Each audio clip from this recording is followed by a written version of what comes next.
All right.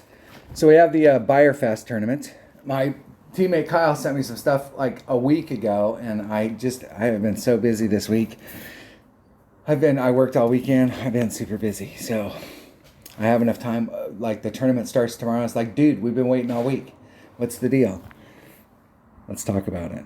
All right, we're going to Eagle Peak, all the Eagle Peak holes. So here's the deal. Just like the last tournament we played, not the fixed bag, but the one before that, which was at Nordic Fjords, Eagle Peak, Acacia Reserve. There's some of these courses that when they built them, bigger balls will definitely help you. And coming out of the fixed bag event, you can see the importance of balls where you can take clubs that, and I really thought that the clubs that were in the fixed bag event were pretty decent other than ball guide. So, being all consistent, that made it easy. It wasn't too bad. But let's talk about this. Let's talk about Eagle Peak. Not the last stuff. Let's talk about the new stuff. Firefest. Starts tomorrow. Let's talk. Let's see what the holes look like. All right. Hole number 1.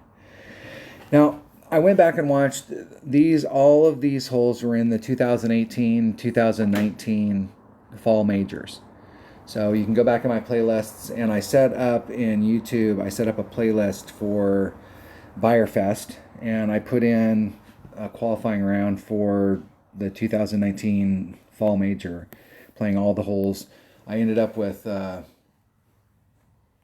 eagle on hole number 8 and the Albie on hole number 9. The first two, especially the mid par 4, and we'll talk about them. This hole right here, I believe in that particular tournament, what I played was I played coming out into this area. And so depending on the ball that you bring and the area that you can get out, these trees right here, if you draw a line from the flagpole to that tree, you got to be somewhere on that side of that line. You do not want to have to contend with those trees. Now, depending on where you're at, you may be able to hit over the trees. So if you're out here far enough, you may be able to hit over. But if you're really close up here, you may be behind them and have to curl it around. So it's important to break that plane. There is a spot that you can get out here where you can come at it in front of the sand trap. So you've got all the traps out of play and you're on this side of the line. And you're in here with your short iron. I think there's a red line issue in this area, but you can also there is a funnel that'll come back to the hole. And I played it like that for a long time, but this hole right here is one of those holes that I was in the right spot, with the right club, with the right ball, at the right distance, and would intermittently make it. And so one of my teammates got me hooked on the shot. Dez, thank you, Dez, got me hooked on the shot coming up into this area right here.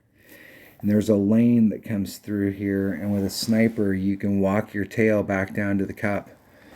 And if I remember correctly, we were doing a plus 10%.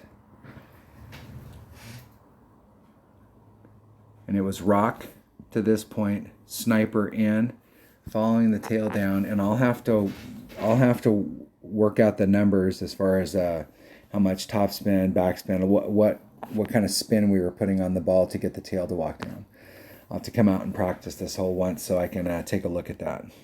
I'll shoot a practice round, and that'll be my focus there, is to find out what the deal is, and also how much topspin to get your rock into this area. Now this area right here is here's the sand trap, and then it falls way off.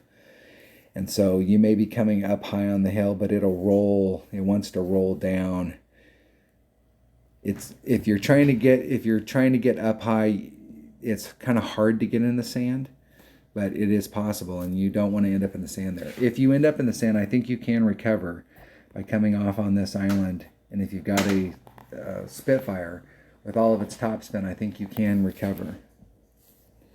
I think I've been in that spot several times. But that's the shot that I'm going to be working on. But you can pound it out here and come in and be in a much shorter club, especially if you bring out, you'll have to find out what distance you're hitting to and see where your red lines are at. Hole number 2. Hole number 2. All right, I will tell you that a lot of people are going to say that this hole right here has one of the best funnels to get hole-in-one of any hole in the game. And there is a rough bump that you can do right in this area and walk your tail to the cup. And if I'm not mistaken, this is a power 1 or a power 2 ball that you need for this shot. And it has to have 3 side spin. Like you can eke out 2 side spin, but the deal with 2 side spin is you have less spin. So instead of being where you can give yourself a little bit of separation, because in my opinion, one of the most important things, if not the most important thing of a rough bump, is actually hitting the rough and getting that bump. And so I like to give myself a couple rings of separation, but if you bring out a 2 side spin ball, you have to move it to the right and you're pinching yourself on this. So really the only thing that's going to work is a perfect or a great to the left. If you hit it great to the right, you're going to hit the fairway and you're going to go forever. You may end up in the sand because you put topspin on it to get to the here, and now it's going to roll. So having a 3 side spin ball, you can get yourself further out, and depending on how it's working, it's going to be really difficult to do it with a 2 side spin ball. So you need a low wind, like a power 1, power 2, and a 3 side spin ball. And that is a great shot. But you can come at it traditionally, and I think in the video that I show at the major, for the fall major, I was doing a backspin shot with a Guardian and going straight at it. So if you're having any issues here, or if you don't have the right stuff and you don't feel comfortable doing that rough bump, you can go straight at it. If I'm going to go straight at this hole, for my money, I'd rather get away from this narrow piece and this sand and start off in front of those hazards and just go for the cup. So if I miss it, I'm right up here. I take my putt and I go to the next hole. And not really take any risks, but still give myself a shot for hole-in-one. But that rough bump is beautiful. And it is a money maker. If you got the right equipment to get to that spot, it is money. All right, on this hole right here, it is possible. If you bring out bigger stuff, you can start off on this side, and you can, depending on the equipment that you have in your bag, you could get over this and get out in the clear over here, but it's an inconsistent deal. You may be able to get it set up and get it just right so that you can hit it and get over there, but you have to expect that you may get caught in the rough, and you can easily make it from the rough right there. And just because you're in the rough doesn't mean that shot can't go in. But you can get over to that side. But if you're hitting over to this area, I mean, anything in front of the shadow is good. Anything in front of the shadow, we're going to have clear shots at it. My whole deal is I want to be deep enough in the hole so that I can get in front of that sand, so that I can work whatever I want to work in front of the sand, and I've taken this trap completely out of play. I don't want to have to take the shot from over here on the side. Even though you could give yourself lots of distance and do the thing, and there is a backboard on this, so you can walk your tail down to the cup. I've traditionally tried to go straight at it and not use the backboard, and just like the other hole, I've had inconsistent success on it. It's really tempting because it's a beautiful shot. You're straight up, you're up the deal. I'm going to have to really think about how I want to play this hole, but whatever I play on it, I'm going to do something different. I may take a shot, but I'm going to do different numbers or different stuff on it because I've been too inconsistent on this hole, and we have a beautiful look at it. Very nice. Very, very nice. Hole 3, par 5. Great shot at Albie. All right, this hole right here, and once again, in the video, in the 2019 major, I played right here with a Guardian, and I went straight at it. And I think that where I was at was that you got bounce number 1, bounce number 2, bounce number 3. I started off where I had bounce number 3 at the cup, and I was off. So I moved it so that I was split the difference, and I was still off, and I moved it so that I had the second bounce in the cup, and it sucked it back, and it was right there, just right there. I didn't go back and watch a bunch of other videos, but I think I did end up getting 1 hole-in-one on that week. But it's possible to get up here with the Guardian and get her done. Get her done. There is a rough bump that you can take from this side over here.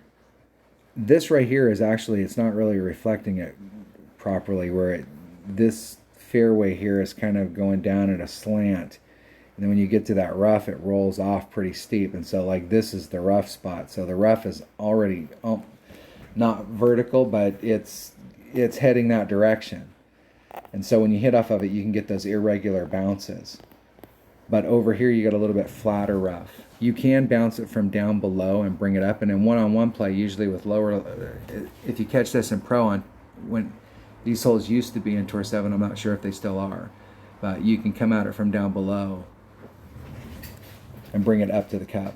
So we have some options for this. The thing about this right here is I think this right here, consistency-wise, will give you a really good shot at hole-in-one, but you're putting a lot of stuff into play, especially this sand and rough.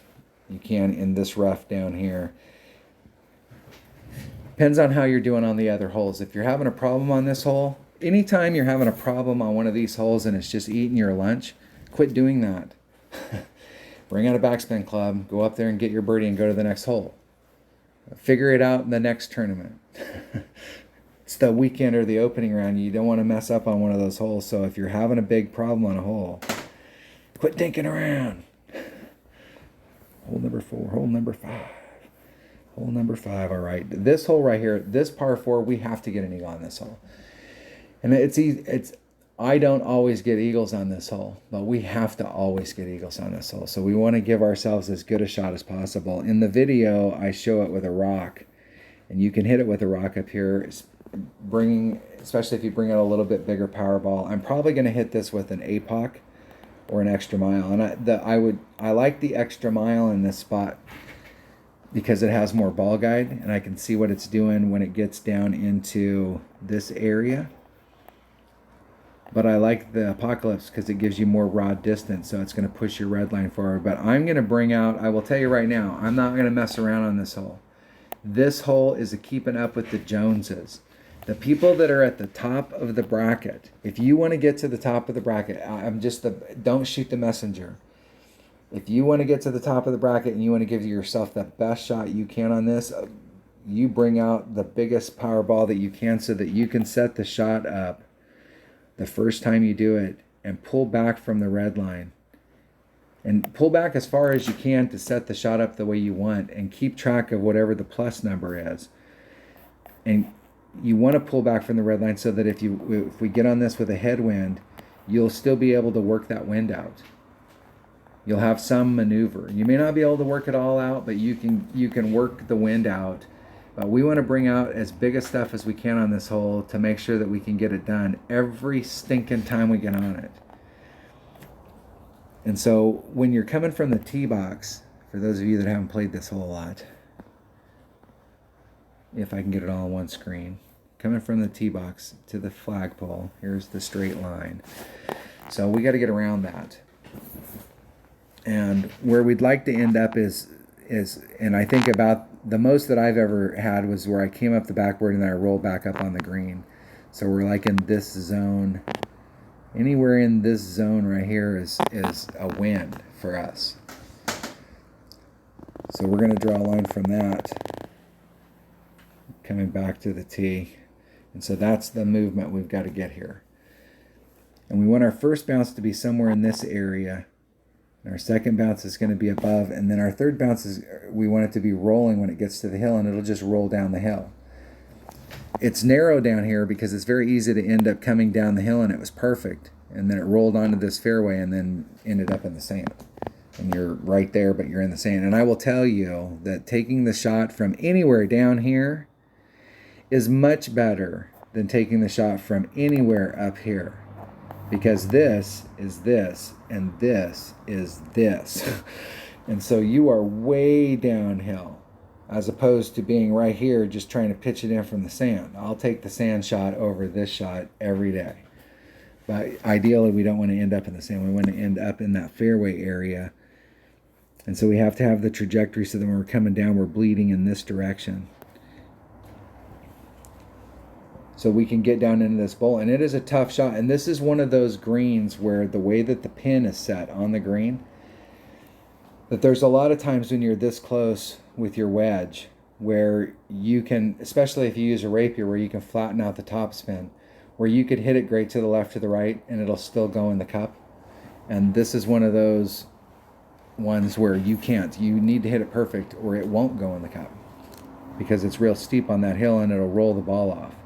And what you could do to help yourself on that is to put like one backspin on it and get up close to the cup, so the hill is not working as much against you. But now you may have to make a wind adjustment. We've got to get an eagle on this hole. We've got to, whatever it takes to get around that bend. Now, one of the things about curl, let's talk about the curl. Let's draw that line again. So when we came through, we're trying to get into this area and we're coming and we're going back to the cup. So we're real close to this corner right here. And when we come through this area, we don't want our bounce to be right there. We want our bounce to be like 3 rings away from that, so that it's more out in this area. And so we've got a little bit more curl to bring us to make up the distance because we moved out. You got to give yourself, when you're doing curl shots like this, especially if you're bringing an APOC on this, you've got lots of curl. The deal is, give yourself plenty of room here. Don't set your shot up where you're already pinched up against this transitional surface. Pull your shot out so that your curl can become effective. And when you set the shot up, you can set it up with just a little curl or max curl. And that way, if you're using max curl, it becomes very repeatable. When you're trying to do just a little bit of curl, it's repeatable. But when you're in that mid zone, or like, hey, use 3/4 curl, it becomes harder and harder to repeat that. So give yourself room on that little peninsula out there when you're setting that shot up. We've got to get an eagle on that hole. Hole number 6. Hole number 6. All right. We're going for this spot right here. And to get out to that spot, this is hole number 6. I'm using an extra mile, a Titan, a sniper, 1 per ring. On the extra mile, and I'm using an EM8, I'm putting 4 topspin. So as far as like any of the others, you're going to be somewhat in the same thing. Max overpower. We're trying to get over to this side. Now we'll have to watch where our red lines are at, because this feels like it's going to be one of those types of shots that if we've got a tailwind, it's going to, and it's, let's say, a 4 tailwind, it's going to carry you about 6. But if we've got a 4 headwind, it's going to push on you about 6. It feels like one of those types of holes that we may have to, if you wanted to go out into this area, bring a bigger ball. And this is where you want to be. If you're in the rough out here and you overshoot it, if you've got a Nirvana in your bag, you can barely recover. And what you'll do is you'll start off on this side, and with max topspin, you can just barely make it over. And it's one of those shots where you can't really put on any overpower to try and do it, because you're already up against the transitional surface. And it's just trying to bridge that gap. But even if you can just clip it on the end and roll out, you've got a great pitch from here. It'll be very easy to recover from that spot, but you can recover if you overshoot it. But if you don't overshoot it, you can get up here with a sniper at 1 per ring. I'm going to do minus 20%. And I'm doing a rough bump out of this area. The last time that on my last notes, it was 3 1/4 topspin. So I put on 3 1/4 topspin, find the spot. It is very easy out in here if you get way out. And I was using a 3 power ball to overshoot it, because you're really close to your red line here. So you'll have to find the spot for your club so that you've always got that shot with your sniper. Very nice. Hole number 7, last 3. What do we got? All right, this par 3 right here. All right, there's a lot of different ways you can go at this par 3. I've seen a lot of people get hole-in-ones on this, and every one of them was doing something a little bit different. And I've gotten holes-in-ones on this, and I don't know that I could, you just go out there and you're throwing it out there. You can take this from this side right here, and this side is like this. And the thing about hitting on these is you hit right here and your ball guide said, hey, you're going to come over here and you're going to go to the hole. But if you hit high, you could end up going in this direction. And in that direction is sand. I see a lot of people, when I see people hit from over here and they fail, it's almost always in the sand. If they hit it great to the right, it'll take a flat trajectory and it may come in like this, and they have a, they'll still end up getting some forward movement and they'll have just a long putt. But anything over here to the left, I see a lot of people, if you hit it great to the left, and even if they set it up perfect and they need to make a good wind adjustment, the sand is definitely, because if you hit higher up on the hill, it's going to go more to the right, excuse me, I was probably saying that wrong the whole damn time, to the right, and end you up in the sand. I've always come at this hole from this side. And what I'd like to do, if you bring a guardian on this hole, so in one-on-one I don't catch guardians in my bag on this hole when we're in a shootout, but I have my white ring off the transition between the fringe and the green, the putting surface.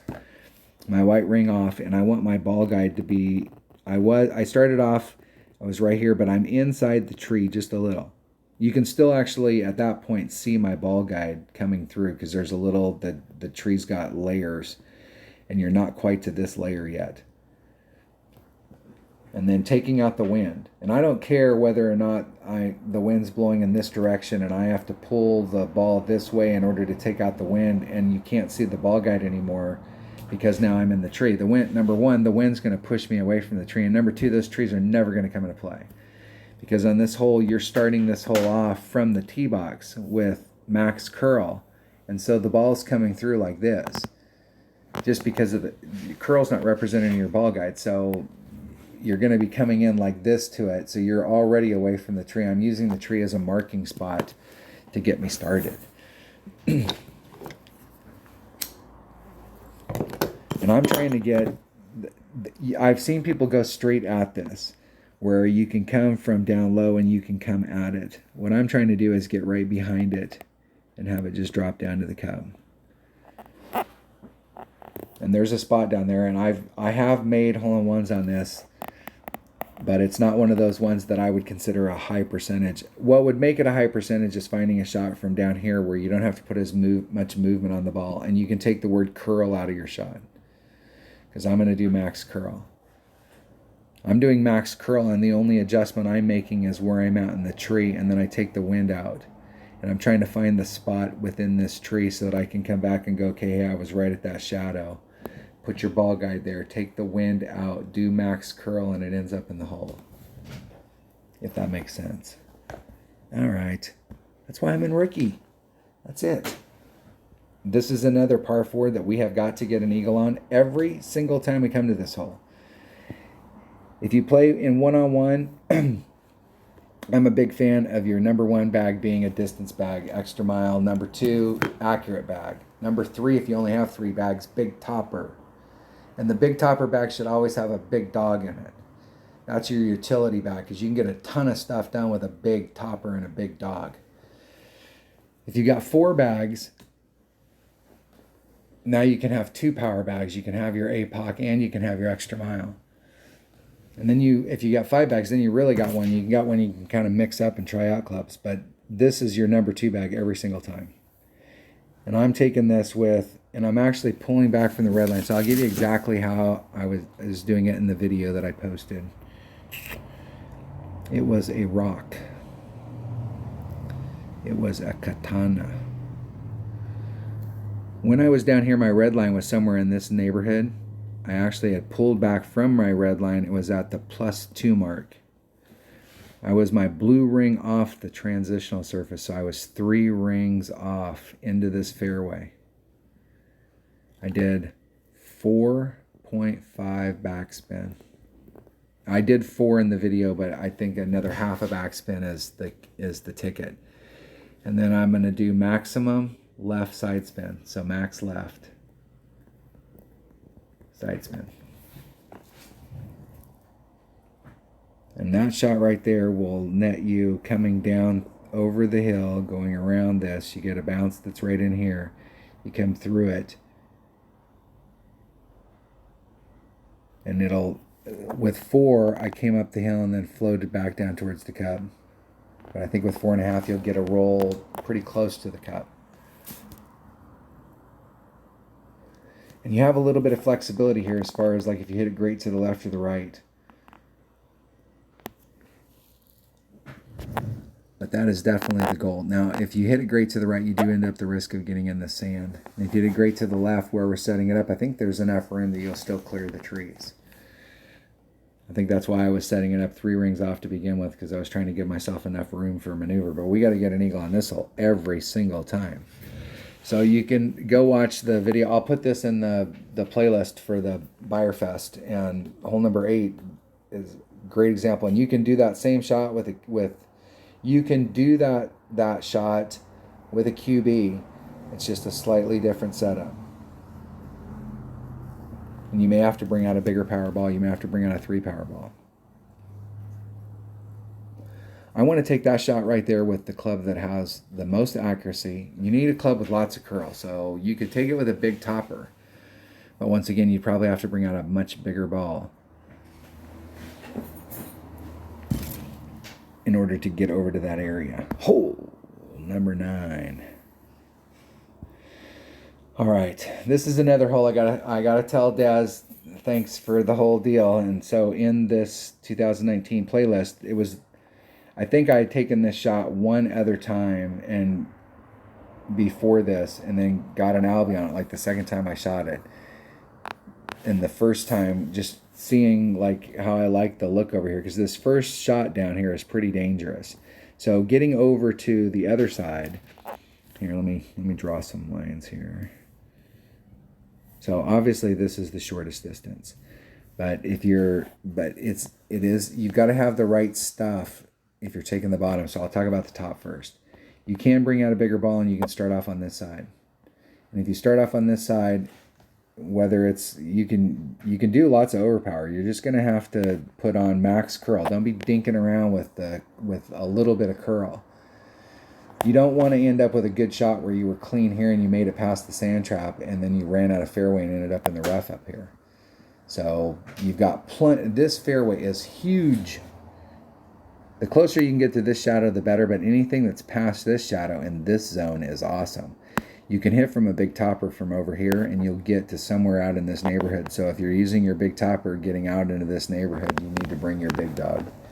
You need to bring out a big club, or you need to have a big ball to help make up the distance if you want to take it with a sniper. The second shot coming in is pretty straightforward, and the way that you're coming at this green is sloped like this, where it's got this big hill above the cup that runs around. And so you're kind of coming in at the lower part where you're going straight to the cup. You're not really involving the hill. And depending on how far you got out into this zone, you really want to be able to set your shot up where you're in front of that, where you're way up there. So you're not having to contend at all with the sand, but you may have to set your shot up in this little lane, which is one of the, if not the narrowest spot in the fairway as you're coming up to the cup. So the more distance you can get on the drive on that side, the better. If you take the lower shot's got some, you cannot overshoot this drive.